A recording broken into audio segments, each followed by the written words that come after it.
didn't rain today, and I'm extremely grateful. And I say this to serve as a reminder to not only myself, but to anybody watching this video that we need to be appreciating and romanticizing the most mundane parts of our lives in an attempt to not have life just pass us by. I've made a few short form videos touching on this topic, but today we are going to talk all about appreciating the mundane parts of life, the overlooked parts of life, and talking about why it's so important to find beauty in the in-between. I think we are taught to spend our lives looking forward to our next big achievement or a milestone or opportunity, whether that be a promotion or a new relationship or moving houses or states or countries. But unfortunately, if all we're doing is looking forward to what's next, we miss out on what's happening right now in between those big moments. And the craziest part is that we spend the majority of our lives living in the in-between. And so if we are people that deem the in-between as invaluable, we are doomed to see the majority of our life as invaluable, as something that's not worth being excited for, as something that's not worth celebrating. And that is not something we can do to ourselves. The big moments, the big milestones, honestly cannot be guaranteed.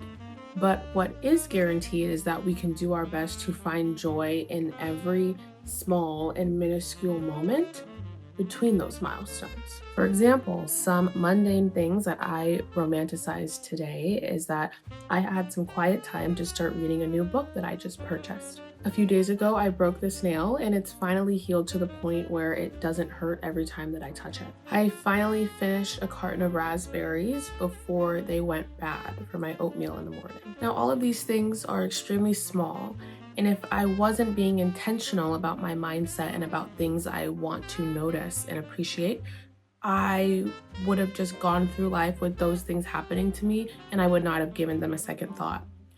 But by deliberately being grateful for these things, I have found a lot of beauty in today. Now, why is this so much easier said than done? We can talk a little bit about hedonic adaptation, or a phrase you might be more commonly familiar with is the hedonic treadmill. It's an idea that says our feelings of happiness will always eventually return back to a baseline level of satisfaction. So what this does is it over time diminishes the amount of joy or satisfaction or happiness that we feel from certain events. This is what causes us to constantly be needing more and more and more to reach, a higher level or more intense level of happiness to satiate the need for happiness and satisfaction. Thus, allowing us to overlook smaller things that might have made us happy and grateful in the past, but now just aren't enough. Now, I do want to put a caveat here. I'm not saying that wanting more for your life or looking forward to things in the future is a bad thing and that we should not do it. I think the biggest issue is that there is generally a lack of balance. I think a lot of times we are only looking forward to things in the future while completely overlooking what's happening in this very moment. We have this mindset that everything we're doing now is meant to prepare us for something later. Everything we're doing now is meant to get us ready to start living the life we want to be living or living our future life.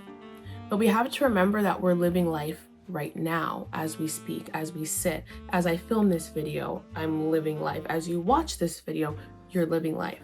So this is life too. Life is not just preparing you to live life later. You're living now. We're not in some weird liminal space waiting to arrive at a destination. Maybe this is the destination. So be here and be excited about it and find beauty in it because it's all we have. So one of the last things I want to talk about is a quote that really resonates with me.